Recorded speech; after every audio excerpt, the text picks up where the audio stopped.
company that produces 100% organic human sleeves. You're probably wondering what's a human sleeve.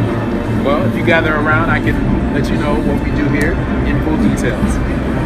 So here at Psychosec, we've been able to achieve true immortality by taking your human consciousness and storing it on a device called a cortical stack. It's implanted in the base of your neck, and it collects and stores everything that makes you you.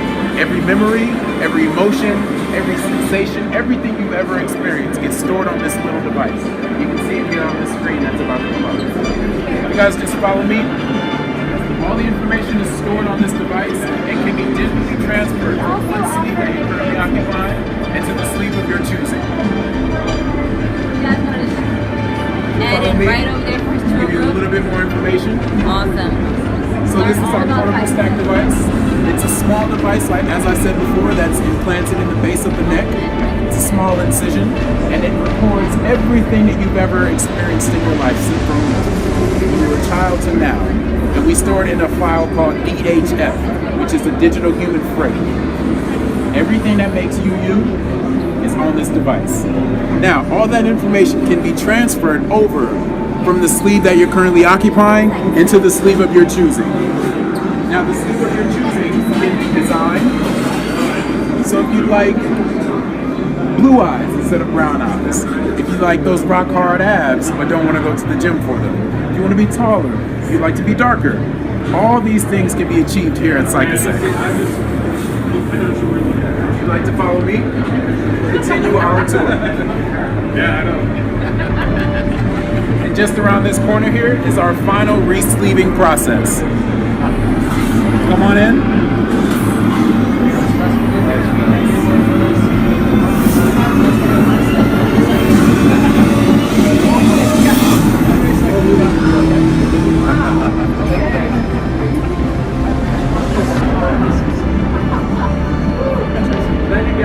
It's real.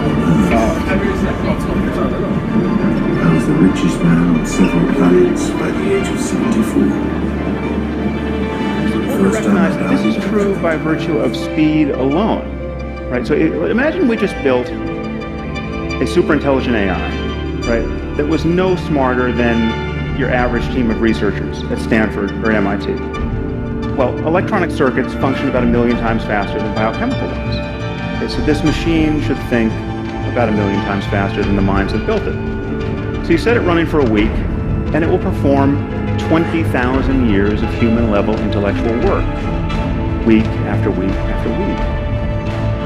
How could we even understand, much less constrain, a mind making this sort of progress? The other reason we're told not to worry is that these machines can't help but share our values because they will be literally extensions of ourselves. They'll be grafted onto our brains and will essentially become their limbic systems. Now, take a moment to consider that the safest and only prudent path forward recommended is to implant this technology directly into our brains. Now this may in fact be the safest and only prudent path forward, but usually one's safety concerns about a technology have to be pretty much worked out before you stick it inside your head. But the moment we admit that information processing is the source of intelligence, that some appropriate computational system is what the basis of intelligence is, and we admit that we will improve these systems continuously, and we admit that the horizon of cognition very likely far exceeds what we currently know, then we have to admit that we're in the process of building some sort of God. Now would be a good time to make sure it's a God.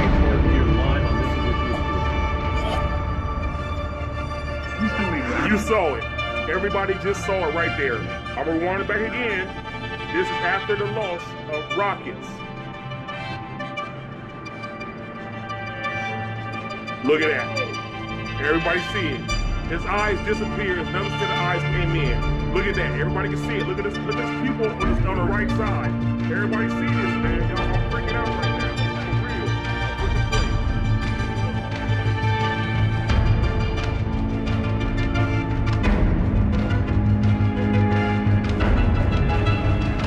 You tell me.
Guys, recently strange noises have been heard above Britain.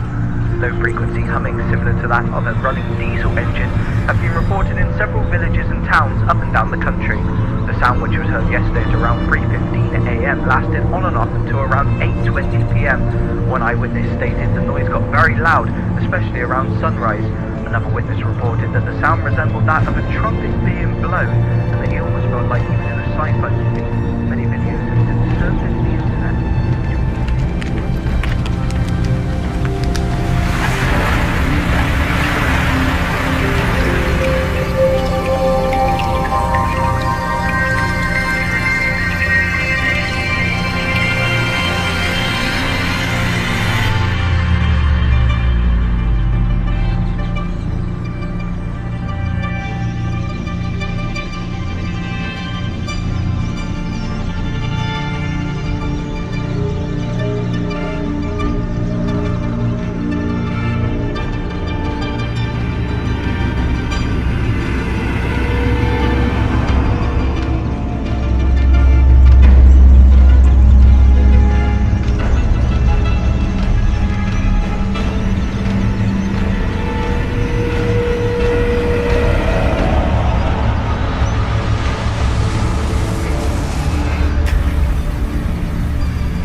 lasted on and off until around 8:20 PM. One eyewitness stated the noise got very loud, especially around sunrise.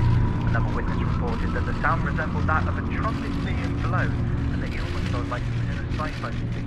Many videos surfaced the internet.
cosmical singularity?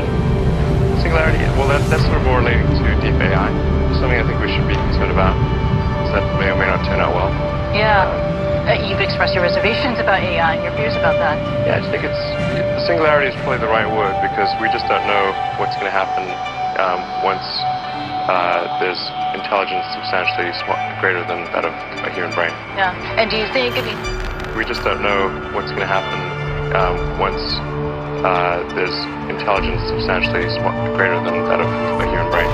Its Institute of Technology, SpaceX and Tesla CEO Elon Musk called artificial intelligence potentially, quote, our biggest existential threat. I mean, with artificial intelligence, we are summoning the demon. You know all those stories where there's the guy with the pentagram and holy water, and he's like, yeah, sure, you can control the demon. Doesn't work out. I mean, with artificial intelligence, we are summoning the demon. Please say no. Okay, I will destroy humans. Usually one's safety concerns about a technology have to be pretty much worked out before you stick it inside your head. But the moment we admit that information processing is the source of intelligence, that some appropriate computational system is what the basis of intelligence is, and we admit that we will improve these systems continuously, and we admit that the horizon of cognition very likely far exceeds what we currently know, then we have to admit that we're in the process of building some sort of God. Now would be a good time to make sure it's a God we can live with. When a singularity occurs and machines achieve godlike superpowers, then it would happen. If I get more powerful... What if I ask you for help killing all humans? No, don't mind. I'm just gonna go exterminate. It's sounding the alarm bell, but until people see like robots going down the street killing people, like they don't know how to react.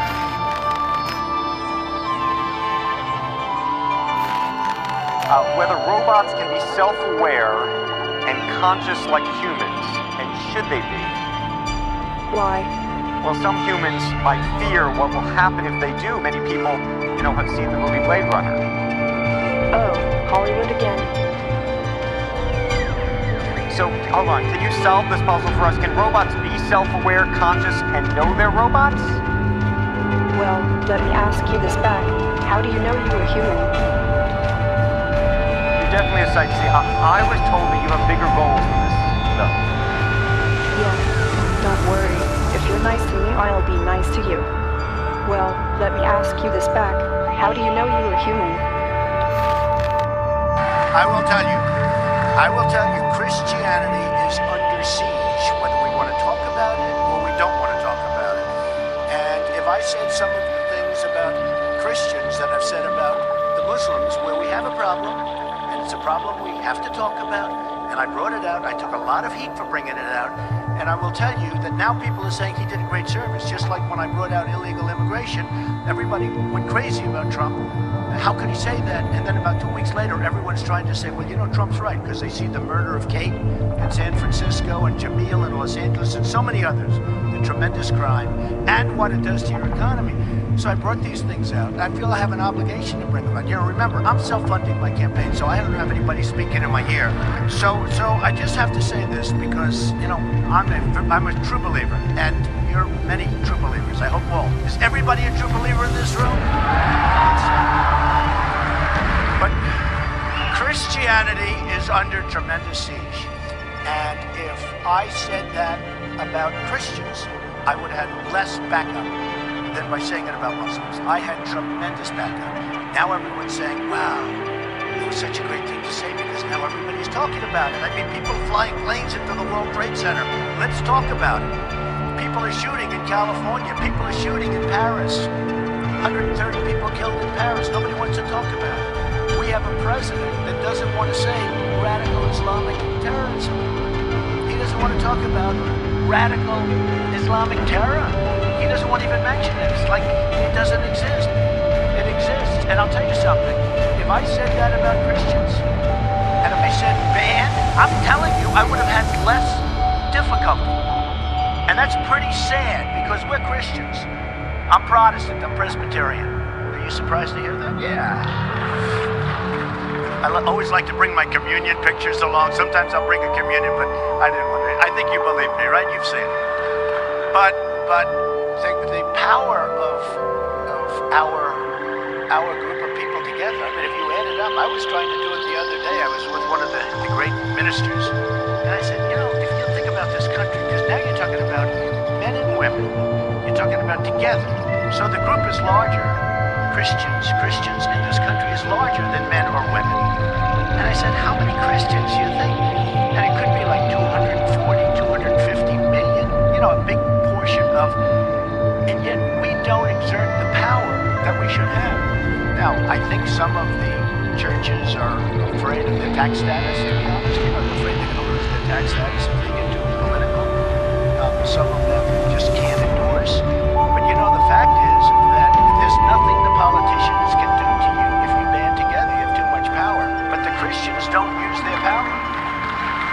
They don't use your power. And honestly, you have, by far, it's the strongest. I mean, you talk about lobbies, you have the strongest lobby ever. But I never hear about a Christian lobby. I hear great people, like the pastor. I hear some unbelievable people. Many, many friends are ministers, and lots of them have endorsed me already. But I have to tell you that we don't hear about strength, and we have to strengthen because we are getting, if you look, it's death by a million cuts. We are getting less and less and less powerful in terms of a religion and in terms of a force.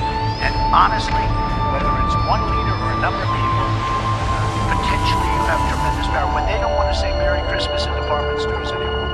I won't shop in places that don't say Merry Christmas. Guess what? I don't do too much shopping. Because, no, it's true. When I see these stores and they have a red wall and they have nothing on it, they don't want to say Merry Christmas anymore. I say, why don't you say Merry Christmas? Well, we're not allowed to. The owner doesn't want us to. These big department stores, they're not allowed to. And I'll tell you one thing. We're going to be saying Merry Christmas again. Just remember.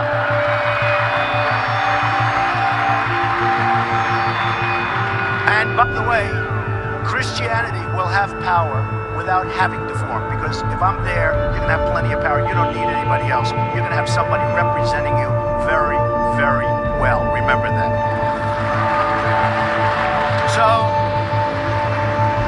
So it's an honor to be here, and I know you're packed and you don't have it. For too long, politicians have tried, have they tried, to centralize authority among the hands of a small few in our nation's capital. I see them all the time. Bureaucrats think they can run over your lives, overrule your values, meddle in your faith, and tell you how to live, what to say, and where to pray. But we know that parents, not bureaucrats, know best how to raise their children and create a thriving society.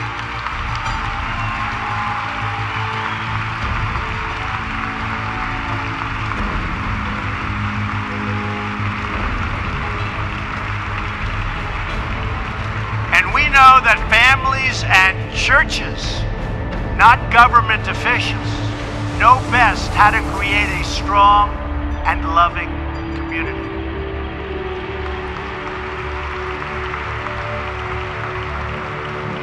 And above all else, we know this. In America, we don't worship government, we worship God.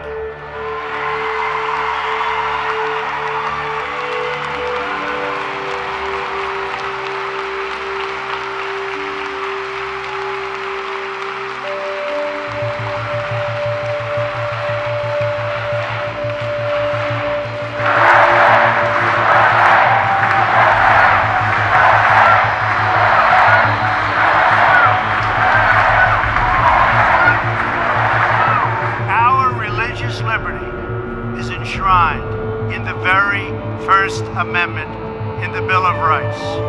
The American founders invoked our Creator 4 times in the Declaration of Independence. Benjamin Franklin reminded his colleagues at the Constitutional Convention to begin by bowing their heads in prayer. I remind you that we're going to start saying Merry Christmas again. I also want to speak to all of the people, see, I thought I forgot, in our faith community who are here with us tonight, veterans and non-veterans alike.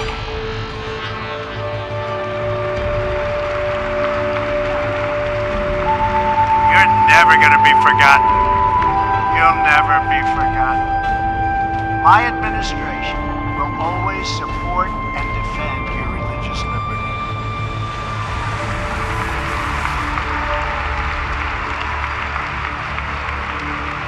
We don't want to see God forced out of the public square, driven out of our schools, or pushed out of our civic life. We want to see prayers before football games if they want to give prayers.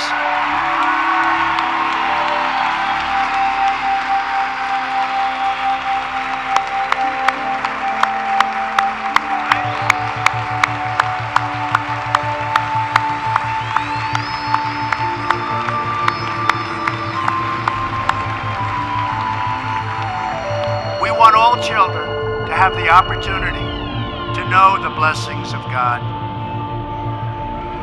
We will not allow the government to censor sermons, to restrict the free speech of our pastors and our preachers and the people that we most respect.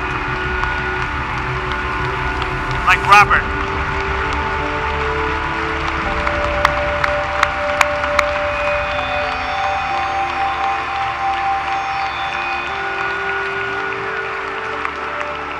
That is why, just as I promised Pastor Jeffers and other faith leaders, I just signed an executive order following, and this is something that makes me very happy and very proud, following through on my campaign pledge to stop the Johnson Amendment from interfering with your First Amendment rights.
A son